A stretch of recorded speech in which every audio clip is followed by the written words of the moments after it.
There's already a queue of requests seeking another $400 million to leverage nearly $7 billion more of private and other non-state funding. So I'm asking you, the legislature, for another $500 million to launch READI 2.0 to lock in more transformational projects. Indiana Governor Eric Holcomb at this week's State of the State address, teeing up why he thinks the state should invest big bucks to boost Indiana's economy region by region with READI 2.0.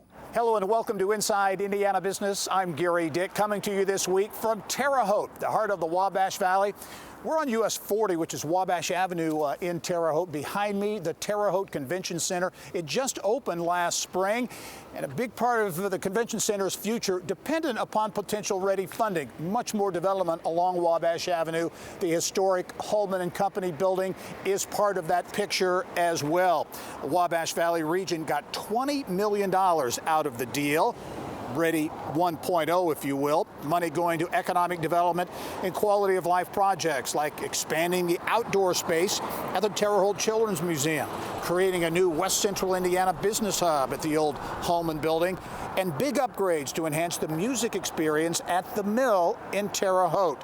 There are other projects impacted or on the drawing board in this region. We'll take you just down the road to Sullivan in a moment to show you how READI money is being spent there. Joining me now from the Children's Museum in Terre Haute, pleased to be joined by Terre Haute Mayor Duke Bennett. And Mayor Bennett, as always, thanks for joining us. The first round of READI, all federal funds, essentially COVID dollars. This next round that Governor Holcomb talks about, $500 million would come from state coffers. How, in your view, we'll talk about some of these projects, how critical is that READI funding for places like Terre Haute? It's critical. You know, when back to the Regional Cities Initiative originally, the concept made perfect sense that you help build up these communities to do some things you wouldn't be able to do with local dollars, and so we needed that state infusion of funds.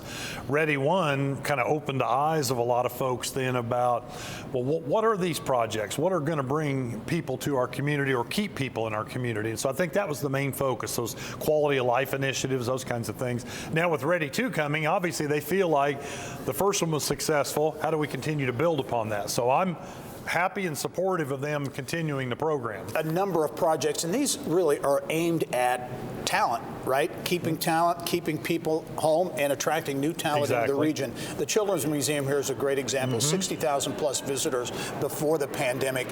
You're looking at creating an outdoor space with READI money potentially. You know, downtown's been a focus for a while, but it's about those quality of life initiatives. And so we've got a lot of museums downtown, and there's things to do. This Children's Museum is a very unique thing that the community stepped up and was able to fundraise to make this a reality, and now it's become a major downtown destination. People come from all over the region and elsewhere just to visit the Children's Museum. So an expansion of that is only logical, that you keep doing the good things and then find the other little niches. So this would be an outdoor space to complement the indoor space. You've got another big project set to really begin to open up, and that's the business hub in the old Holman and Company building, historic building here in downtown Terre Haute. So it's bringing the Terre Haute Economic Development Corporation, the Chamber of Commerce, the Terre Haute Redevelopment Commission, Workforce Development, everybody under one roof so they can share information, work together, just really attack it from one perspective instead of everybody working out of silos. Another major project that opened last spring, the Terre Haute Convention Center, but there's more to come with that. A parking garage that would be READI funded potentially, but that parking garage critical for 2 additional hotels. So that's really a kind of a linchpin for what you want to do in downtown Terre Haute. Exactly. We knew when we built the convention center we needed about 400 rooms downtown. We've got 200 now. These next 2 hotels will deliver those extra rooms, and then a parking garage to support that based on what their agreements are with the franchises. That will kind of finish out what we need to fully utilize the convention center.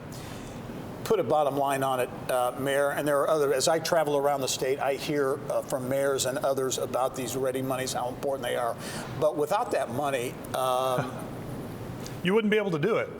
You know, the tax caps really put us all in a bad spot. There's no new revenues coming in per se, and so to get this influx of dollars that are targeted just to those things to make your community a better place, that's what we've always needed. And now having a second round makes you feel good about what we've done so far, but what every other community's done to make Indiana stand out and be a better place, enticing those to come here. Yeah. Terre Haute Mayor Duke Bennett, thank you for joining us. We'll be following this story here in Terre Haute and elsewhere. We appreciate it. Thanks, Gerry. All right. Well, certainly ready money in the Wabash Valley region, funding projects here in a metro area like Terre Haute, but also smaller communities as well. A great example is about 30 minutes or so south of here in the community of Sullivan. Grants totaling more than $4 million targeted for a central plaza, a hotel next to the city's new civic center, a new city pool, and housing, a big issue around the state of Indiana. A housing project in Sullivan to include 40 new townhomes, duplexes, and single-family homes. Sullivan Mayor Clint Lamb says the ready money is a game changer. Already we have seen here in West Central Indiana transformation, and that's not just a zinger, that's not just a soundbite, but you're talking about communities for many, many years that have been told that they've been forgotten or they've been told that they've been left behind. One of the biggest challenges isn't budgeting, it's not state funding formulas or fighting with the legislature or whatever the case may be.